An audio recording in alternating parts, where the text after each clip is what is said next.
Hello, I'm Dylan, and I made this guitar.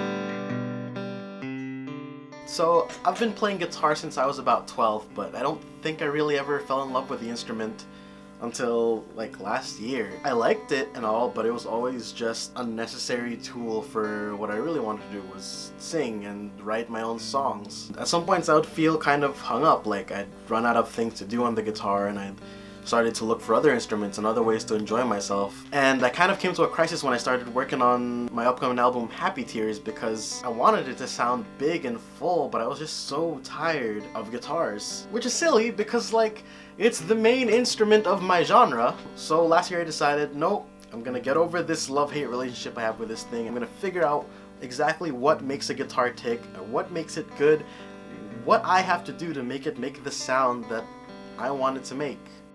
I started taking guitars apart and putting them back together and realizing there's so much you can do to make it custom, to make it really yours. I went on Facebook Marketplace and I found a dad selling a dinky little white Stratocaster. It wasn't even like a Squier brand or something. The brand was Irene. It was like some knockoff Asian brand. It was really cheaply made. His son wasn't interested in playing it anymore. And it was $50, so I thought, hey, let's give it a try. Let's see what we got. I almost immediately regretted purchasing it because the guitar was in horrible shape, there were so many dents and dings, the paint was cheap and cracking everywhere or peeling off and flaking. The neck was completely misaligned with the body, the strings were like falling off the side of the fretboard. There were a few nice things about the guitar though. The body was light. I mean really, really light. I think it might weigh half as much as a Stratocaster should weigh. The electronics, while they're pretty cheaply done, like there's actually a lot of life to them. There's just a nice, really powerful mid-range that just felt nice to listen to and play, so I thought, okay, maybe I can make something out of this. So I took the guitar apart completely, I sanded the body down to bare wood and got off all the old paint. I really like soft pastel-like colors, so I went to Home Depot and started looking at spray paint and I saw this one color called Ocean Mist Green.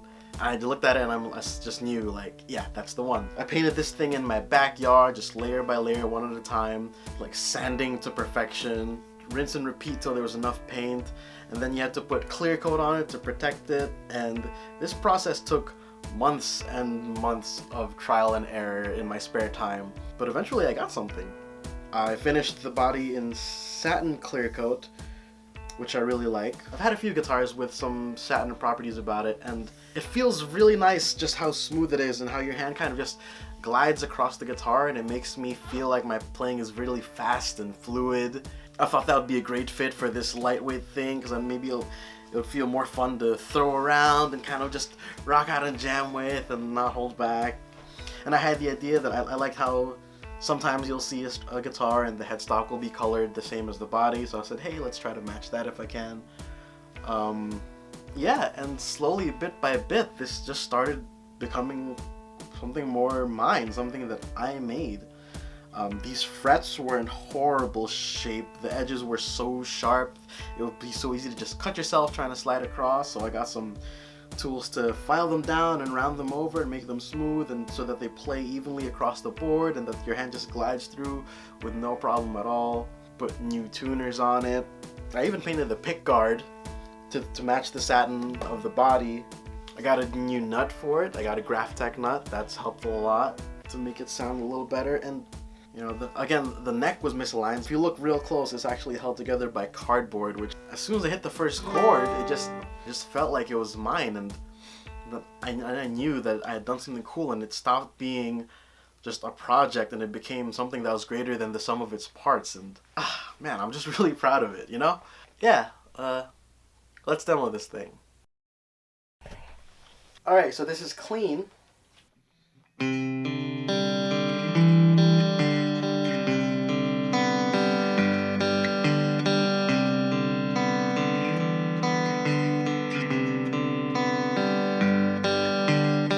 This is with overdrive.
But in the end, if the guitar doesn't sound unbelievable, that guitar doesn't sound unbelievable, dead in the water. Goes under the bed, nothing happens. Why do the musicians use the instruments? Why do these musicians use these guitars? And for us, there's an underlying theory that all musical instruments are subtractive devices. It's normally thought of that it adds to the sound, and we believe that it's all subtractive. Isaac Newton's third law: for every action, there's an equal and opposite reaction. The goal is 6 in and 5.9 out. That would be a great instrument. A really bad one would be 6 in and 1.8 out, right? So that really stuck with me, that idea that a bad instrument takes your energy from you. I've had a tough relationship with instruments all of my life, and I thought it was just that I didn't like electric guitars as much as I should, but I was wrong. It's that I had bad instruments. It's that I was putting my energy in and it wasn't coming back to me. But a well-made instrument, something that someone really took the time to care about and craft, it should inspire you. It should make you want to pick it up when you look at it, and when you put it in your hands and in your lap, it should feel natural and fluid and creative. It should make you feel comfortable to express yourself and write a song or play a beautiful riff.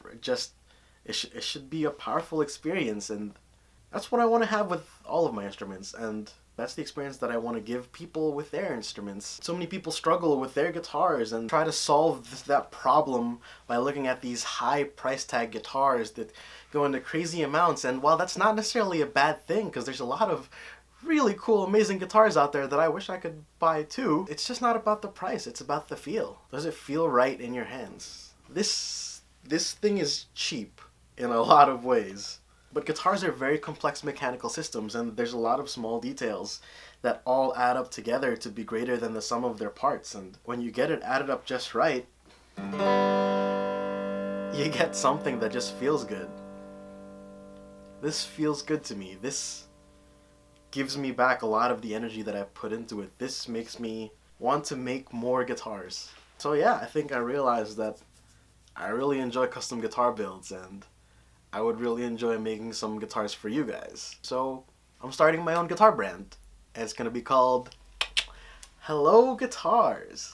We're up on Instagram, and I'm going to put together a store soon. Go ahead and message me if you're interested at all, or if you have any ideas for a custom build of your own, and I don't know, let's just make something cool. This is going to be fun. Thanks for watching, guys. I'll catch you in the next one.